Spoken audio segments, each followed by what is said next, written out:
Hi, Deepak here from Flying 101 and welcome back to another video. In today's video I'll be sharing with you something I made not that long ago.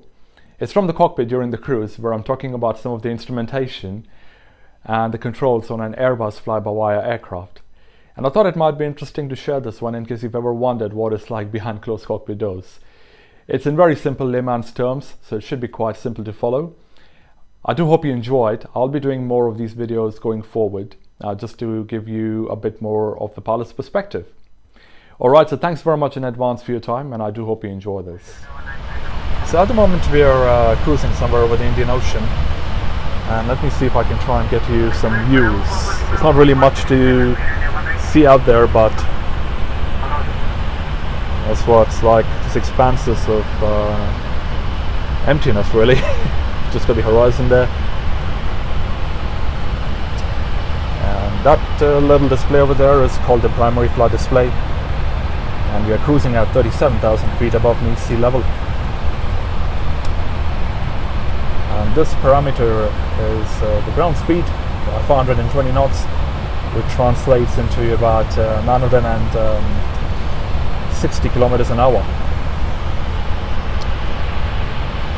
This device is what is common on the Airbus fly-by-wire aircraft. It's called the side stick, and it allows us to manipulate the primary flight controls when we are flying manually. At the moment we have the autopilot engaged, and so we actually have the computers that are really flying the aeroplane, and we are just monitoring the systems over here. That's the annunciation for the autopilot. That's the flight management system. This is what we use to set up the flight plan. Exhaust levers to control the engines when we are flying without the automatic system for the thrust. Right, okay, I hope that was a little bit of fun. Well, I hope you enjoyed that. If you liked it, please give it a thumbs up. Don't forget to click the subscribe button and do hit that bell notification so every time a new video is released you don't miss it.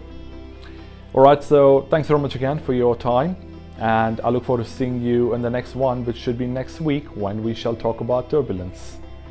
Thanks and have a splendid day.